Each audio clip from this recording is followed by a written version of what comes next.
Hello students, myself Rakhi Meti, Assistant Professor, Department of Chemistry, JDB Girls College, Kota. BSc first year के students, आप सबका welcome है आज chemistry की class में। ठीक है, आप सबको पता है कि कोविड के चलते हुए हम लोग ऑफलाइन नहीं टच में आ पा रहे हैं, तो हम आज से आपकी ऑनलाइन क्लासेस स्टार्ट कर रहे हैं। मैं आपको फिज़िकल केमिस्ट्री पढ़ाऊँगी। आपके तीनों केमिस्ट्री के तीनों सब्जेक्ट का अलग अलग है यहाँ पे टीचर। फ़िज़िकल केमिस्ट्री में मैं पढ़ा रही हूँ आपको। ठीक है, तो सबसे पहले आज हम सिलेबस के बारे में बात करते हैं। तो आपका जो सिलेबस है उसके अंदर आपकी 5 यूनिट्स हैं। पहली है आपकी मैथमेटिकल कंसेप्ट्स एंड कंप्यूटर। ठीक है, मैथमेटिकल कंसेप्ट्स और कंप्यूटर में आपकी 2 पार्ट हैं, मैथमेटिकल कंसेप्ट्स और कंप्यूटर। फिर सेकंड है आपकी गैसेस स्टेट, फिर लिक्विड स्टेट, फिर सॉलिड, और फिर आपकी है केमिकल काइनेटिक्स। तो इस तरीके से आपकी इसके अंदर 5 यूनिट्स होती हैं, और आपको जो पेपर आता है वो भी आपका इन्हीं 5 यूनिट्स में से आपका बन के आता है। ठीक है, तो आज हम जो स्टार्ट कर रहे हैं, वो जो फर्स्ट जो चैप्टर स्टार्ट कर रहे हैं वो स्टार्ट कर रहे हैं हम लिक्विड स्टेट। लिक्विड स्टेट में से पढ़ने से पहले मैं आपको थोड़ा सा बता दूं कि आपका जो पेपर का पैटर्न है वो कैसा होगा। देखिए, पेपर का पैटर्न जो आपका होता है वो पेपर होता है आपका 50 मार्क्स का। ठीक है, उसमें आपके 3 सेक्शंस होते हैं, ए, बी और सी। आपका जो ए सेक्शन होता है उसके अंदर आपके 10 क्वेश्चंस आते हैं हाफ मार्क्स के। बी सेक्शन जो होता है उसमें आपको चॉइस दी जाती है, आपको हर यूनिट से 2 क्वेश्चन मिलते हैं, उसमें से आपको 1 क्वेश्चन करना होता है, वो आपका 5 मार्क्स का होता है। और जो आपका सी सेक्शन होता है उसके अंदर आपके 3 क्वेश्चंस आते हैं। ओके, तो इस तरीके से ये आपका पेपर का पैटर्न है जो आपको फॉलो करना है। लेकिन अभी कोविड के चलते हुए हम लोग कुछ भी आपको ऑफलाइन नहीं अरेंज करवा पा रहे हैं, इसलिए हम आपके साथ अब ऑनलाइन क्लासेस में जुड़े हुए हैं। कॉलेज का यूट्यूब चैनल है, आप उसको सब्सक्राइब कीजिए, तो जितने भी आपके लेक्चर्स होंगे वो आपको बिल्कुल टाइम टू टाइम आपको नोटिफिकेशन आते रहेंगे। रही बात बुक्स की, ये बुक्स बहुत ज़रूरी है कि बुक्स हमें कौन सी लेनी है। तो बुक्स आप CBH ले सकते हैं, भागचंदानी ले सकते हैं। जो इंग्लिश मीडियम वाले स्टूडेंट्स हैं उनके लिए CBH बेस्ट है, और हिंदी मीडियम वाले जो स्टूडेंट हैं उनके लिए आप भागचंदानी भी ले लीजिए या CBH का एडिशन ले लीजिए। ठीक है, तो आज हम जो पढ़ रहे हैं, मैं जो स्टार्ट कर रही हूँ वो है आपकी लिक्विड स्टेट्स। लिक्विड स्टेट्स यानी द्रव अवस्था। ठीक है, द्रव अवस्था में सबसे पहला जो आपके इसके अंदर आएगा वो है आपका अंतराण्विक बल, द्रवों की संरचना, ठोस, द्रव और गैस में क्या स्ट्रक्चर भेद होता है, द्रव द्रव क्रिस्टल, द्रव और ठोस में अंतर, वर्गीकरण, निमेटिक और कॉलिस्टिक प्रावस्थाओं की संरचना, थर्मोग्राफी तथा 7 खंड सेल। लिक्विड का नाम या द्रव का नाम लेते ही आपको पता है कि क्या होता है। ठीक है, लिक्विड्स जो होते हैं वो किस तरीके से होते हैं, बिल्कुल आप जैसे देख रहे हैं पानी है, दूध है, ये सब हमारे लिक्विड हैं। गैसों व ठोसों के बीच की अवस्था को द्रव अवस्था कहा जाता है। गैसों में पदार्थ के अणु एक दूसरे से बिल्कुल दूर दूर अव्यवस्थित तथा परस्पर नगण्य आकर्षण बल रखने वाले होते हैं। ठीक है, गैसों में जो होते हैं वो मॉलिक्यूल्स बहुत दूर दूर होते हैं, उनके बीच में जो अट्रैक्शन फोर्स होता है वो बिल्कुल नेग्लिजिबल होता है। जबकि इसके अपोजिट जो होते हैं वो सॉलिड्स होते हैं, जिन्हें मॉलिक्यूल्स एक दूसरे के बिल्कुल पास होते हैं, और जो अट्रैक्शन फोर्स होता है वो बहुत स्ट्रॉन्ग होता है। जो लिक्विड होता है वो इन दोनों के बीच की ही एक ऐसी व्यवस्था है जिसमें अणुओं के मध्य ना तो इतना स्थान होता है कि वो गैसों की भांति स्वतंत्र विचरण कर सके, और ना ही वे ठोस अणुओं की भांति इतने अधिक व्यवस्थित होते हैं कि उनका ठोस आपको स्ट्रक्चर पता पड़ रही है, गैस से मॉलिक्यूल्स कितना दूर है, सॉलिड में आपको दिख रहा है, और द्रव में कितना है। द्रव, ठोस व गैस दोनों के साथ साम्य में रहता है। द्रव का जो फ्रीजिंग पॉइंट या जो सॉलिड का मेल्टिंग पॉइंट होता है उस पर द्रव और ठोस इक्विलिब्रियम स्टेट में रहते हैं। इस प्रकार कोई भी जो लिक्विड है उसका वेपोराइजेशन या बॉइलिंग के समय द्रव और गैस दोनों इक्विलिब्रियम में होते हैं। अतः द्रवों को हम संघनित गैस अथवा पिघला हुआ ठोस मान सकते हैं, लेकिन गुणों में द्रवों की अपेक्षा ठोस के अधिक नज़दीक होते हैं। इसलिए बहुत सारे ऐसे गुण हैं द्रव के जिससे इस बात की पुष्टि होती है। तो मतलब आप देख रहे हैं कि जो द्रव का फ्रीजिंग पॉइंट है उस पर या ठोस के मेल्टिंग पॉइंट पे तो कौन इस इक्विलिब्रियम में है, लिक्विड और ठोस। ठीक है, लेकिन बॉइलिंग पॉइंट पे या वेपोराइजेशन पे आपका लिक्विड और गैस है। फर्स्ट स्टेप पर डेंसिटी। द्रव और ठोस के घनत्व में इतना अधिक अंतर नहीं होता, लेकिन गैस के घनत्व व ठोस की तुलना में बहुत कम होते हैं। जैसा कि 0 डिग्री सेंटीग्रेड पे जल का जो घनत्व होता है वो 1.0 व बर्फ़ का 0.92 ग्राम सेंटीमीटर क्यूब होता है, जबकि 100 डिग्री सेंटीग्रेड पर जल का घनत्व 0.89 व भाप का 0.0008 ग्राम सेंटीमीटर क्यूब होता है। इससे यह निष्कर्ष निकलता है कि द्रवों व ठोसों के अणुओं के मध्य आकर्षण प्रबल बल होता है, जिससे ये नज़दीक पैकिंग अवस्था में रहते हैं, जबकि गैसों के मध्य दुर्बल वैन डर वाल्स बल होता है, जिससे ये बहुत दूर दूर खुली अवस्था में विचरण करते रहते हैं। द्रवों की विशिष्ट ऊष्माओं के मान भी ठोसों से मिलते जुलते होते हैं, लेकिन गैसों में बहुत भिन्न होते हैं। जो स्पेसिफिक हीट होती है उसकी जो वैल्यूज़ होती हैं वो भी बहुत ज़्यादा मिलती जुलती होती है सॉलिड से, लेकिन जो गैसेस होती हैं उसमें आपकी बिल्कुल डिफरेंट होती हैं।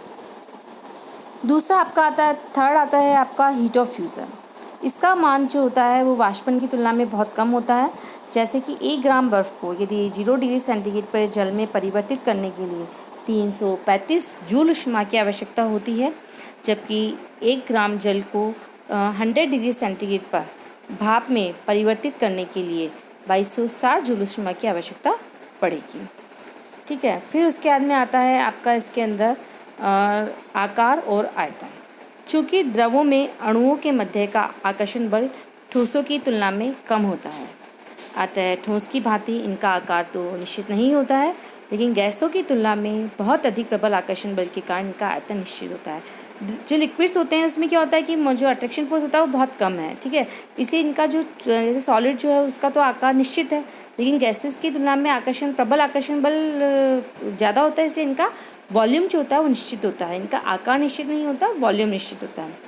कंप्रेसिबिलिटी, संपीड्यता। अणुओं के मध्य अत्यधिक रिक्त स्थान के कारण गैसों में संपीड्यता का गुण होता है। इनके मध्य संपीड्यता पाई जाती है क्योंकि आपका जो रिक्त स्थान है वो बहुत ज़्यादा है। द्रवों में चूँकि अणुओं के मध्य रिक्त स्थान बहुत कम है, ठोसों में नगण्य है, अतः द्रवों और ठोसों में संपीड्यता नगण्य होती है, अर्थात इनके आयतन पर दाब का प्रभाव नहीं पड़ता है।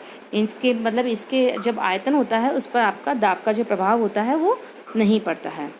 पदार्थों की संपीड्यता को उनके संपीड्यता गुणांक के रूप में व्यक्त किया जाता है और इसे कप्पा द्वारा प्रदर्शित करते हैं।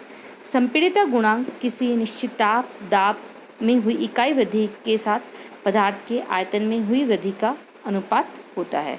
जो संपीड्यता होती है उसको संपीड्यता गुणांक के रूप में व्यक्त किया जाता है और कप्पा के द्वारा व्यक्त किया जाता है। तो kappa is equal to minus का 1/v delta v upon delta p t। तो kappa is equal to v0 minus vp upon v0 p minus 1। ठीक है, तो v0 जो है वो 0 डिग्री सेंटीग्रेड तथा 1 एटमॉस्फेयर दाब पर द्रव का आयतन है, और जो vp है वो 0 डिग्री सेंटीग्रेड तथा p एटमॉस्फेयर पर द्रव का आयतन है। नेक्स्ट है आपका थर्मल एक्सपेंशन एंड कॉन्ट्रैक्शन। जब किसी पदार्थ का ताप बढ़ाया जाता है तो ऊर्जा प्राप्त करके पदार्थ के अणुओं की गतिज ऊर्जा के मान में वृद्धि होती है, जिससे अणुओं के मध्य की दूरी बढ़ती रहती है, फलतः पदार्थ के आयतन में वृद्धि होती है। जब हम किसी पदार्थ का ताप बढ़ाते हैं तो गतिज ऊर्जा के मान में वृद्धि हो जाती है। ताप के प्रभाव से आयतन में हुई इस वृद्धि को हम तापीय प्रसार कहते हैं। इसके विपरीत यदि पदार्थ के ताप में कमी की जाए तो उसके अणुओं की गतिज ऊर्जा का मान कम हो जाएगा, जिससे उनके मध्य की दूरी कम होने लगेगी, जिससे उसका आयतन जो होगा वो कम हो जाएगा, अर्थात पदार्थ जो होगा कंप्रेस हो जाएगा, संकुचन हो जाएगा। तो किसी पदार्थ के तापीय प्रसार को थर्मल एक्सपेंशन कॉफिशिएंट के रूप में कहा जाता है और उसे अल्फा द्वारा प्रदर्शित किया जाता है। तो आपका कोई भी जो तापीय प्रसार है उसको तापीय प्रसार गुणांक के रूप में व्यक्त किया जाता है और इसे अल्फा द्वारा प्रदर्शित किया जाता है।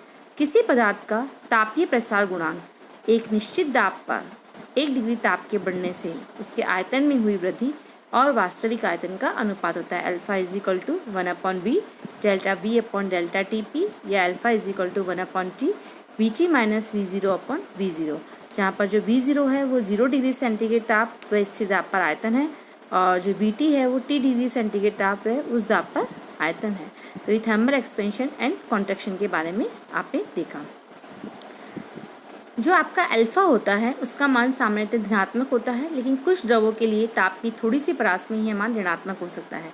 जैसे कि 0 डिग्री सेंटीग्रेड से n डिग्री सेंटीग्रेड तक के ताप के मध्य जल के तापीय प्रसार गुणांक का मान ऋणात्मक होता है। इसका कारण यह है कि 0 डिग्री सेंटीग्रेड के जल में जल के अणु H बंध द्वारा परस्पर कुछ दूरी पर स्थित रहते हैं। जब इन्हें ऊष्मा प्रदान की जाती है तो ये हाइड्रोजन बंध टूट जाते हैं और जल के अणु एक दूसरे के निकट आ जाते हैं, जिससे उसका आयतन घट जाता है। 4 डिग्री सेंटीग्रेड के बाद यदि जल को ऊष्मा दी जाती है तो गतिज ऊर्जा बढ़ने के उनका आयतन भी बढ़ने लगता है और धनात्मक तापीय प्रसार हो जाता है। तो ये आपने देखा तापीय प्रसार और संकुचन के बारे में कि जब हम टेम्परेचर के बारे में वृद्धि कर रहे हैं तो उससे क्या हो रहा है। ठीक है, तो टेम्परेचर बढ़ाने पे इसमें आप देख रहे हैं थर्मल आपका जो लिक्विड्स है वो संकुचित हो जाते हैं। तापीय प्रसार पदार्थ की तीनों अवस्थाओं में पाया जाता है, लेकिन सामान्यतः जिसका क्रम होता है वो ठोस, फिर द्रव और फिर गैस होता है। अतः तापीय प्रसार गैसों के लिए सबसे ज़्यादा होता है, ठोसों के लिए तापीय प्रसार का मान सबसे कम होता है। नेक्स्ट है डिफ्यूजन। चूँकि द्रवों और ठोसों में अंतराण्विक बल प्रबल होते हैं और अंतराण्विक दूरी कम होती है, इसलिए द्रवों और ठोसों में विसरण नहीं होता है, जबकि गैसों का जो एक प्रमुख गुण है वो विसरण भी है। अब द्रवों का वर्गीकरण। द्रवों का जो वर्गीकरण होता है वो उनके बीच की जो उपस्थित बंध होता है उसकी प्रकृति पे करते हैं। इसके हिसाब से आपके 4 तरीके के द्रव होते हैं। पहला आयनिक, दूसरा धात्विक यानी मेटेलिक लिक्विड, थर्ड यानी संयोजित यानी कोहेसिव लिक्विड, और फोर्थ यानी सहसंयोजक द्रव यानी कोवलेंट लिक्विड। पहला है आपका आयनिक द्रव, जिसमें द्रव के कण आयन हो, मतलब जो आपके द्रव के कण होते हैं वो आयन्स हो, उन्हें हम आयनिक द्रव कहते हैं, जैसे गलित अवस्था में सोडियम क्लोराइड। दूसरा धात्विक यानी मेटेलिक लिक्विड, जिसमें गतिशील इलेक्ट्रॉनों के मध्य धनायन होते हैं, उदाहरणतः मरकरी अथवा पिघली हुई अवस्था में धातुएं। थर्ड संयोजित द्रव, इनमें सहसंयोजक अणु मुख्य रूप से परस्पर हाइड्रोजन बंध द्वारा जुड़े रहते हैं। इनमें क्या होता है कि आपके जो अणु होते हैं वो परस्पर हाइड्रोजन बंध द्वारा जुड़े रहते हैं, उदाहरणतः जल अथवा अल्कोहल। और सहसंयोजक द्रव, इनमें सहसंयोजक अणुओं के मध्य संयोजन मुख्य रूप से वान डेर वाल्स बलों द्वारा होता है। अधिकांश कार्बनिक द्रव इसी श्रेणी में आते हैं, जैसे ईथर, बेंजीन एट्सेट्रा। तो ये आपके थे द्रव, कि द्रवों का जो वर्गीकरण है वो किस तरीके से हुआ। तो द्रव देखिए आपने आयनिक, मेटेलिक, कोहेसिव और कोवलेंट लिक्विड्स। तो आज हमने पढ़ा कि जो लिक्विड्स होते हैं उनकी प्रॉपर्टीज़ कौन कौन सी होती हैं। आपने देखा थर्मल एक्सपेंशन, कॉन्ट्रैक्शन, डिफ्यूज़न, आयतन और अनुपात, ठीक है। और इसके बाद में हमने इसका क्लासिफिकेशन देखा, सॉलिड्स और लिक्विड्स और गैस में क्या डिफरेंस होता है वो आपको डायग्राम से क्लियर हुआ। ओके, इसके बाद जो होगा हम नेक्स्ट जो हमारा क्लास होगी उसके आप में हम इसका आगे का